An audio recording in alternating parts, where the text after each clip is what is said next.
Andy, I mean, do you want to sort of start talking about, you know, your relationship with maybe Peter Gabriel and the work that you've done with him? And we're going to show the music video that you did related to Gabble, which was sort of a project that you worked on. So could you sort of tee that up for us then?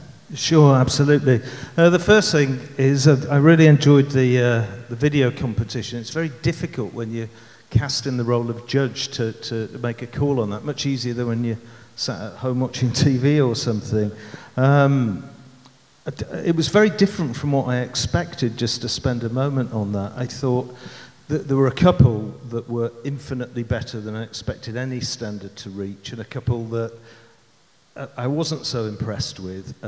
So I thought we covered a whole range. I think probably anybody involved in them could go further if they put the right effort and craft into it. I thought the ones that stood out, and I'm not going to name any names. Don't name any names. No naming names.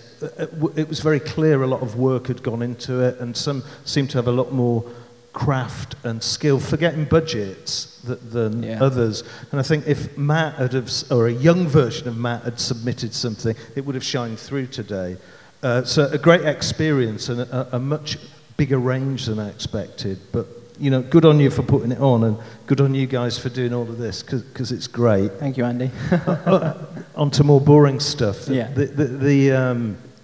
Are you going to show the video, the Stickman video? Yes, we are, yeah. So that was a bit of fun, really. The project that I've been working on for many years with Peter Gabriel is called Gabble, as you said, and essentially it's on Facebook now, and it's going to be an app. It turns text messages into animation.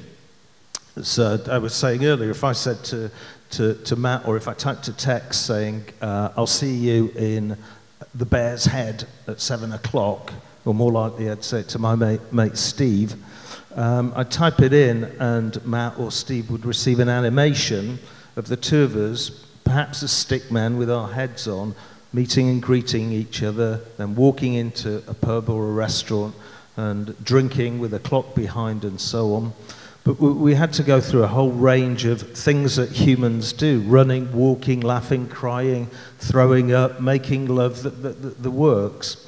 And while we were having fun with the interactive side and trawling the internet for all sorts of different images to add in, we worked with a great animator called Dave Packer. You can look up Sheep Films. He does loads of great sketches on the internet.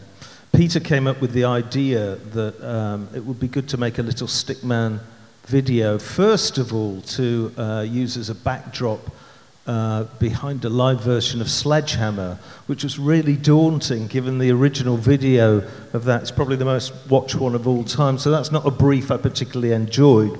He did use it a bit in his live show, but to be honest, I prefer the original. The Book of Love, however, kind of in not too literal a way, was done as a backdrop to the live version. So you've got Peter singing in front of a 100-piece orchestra and our little stickman acting out part of it.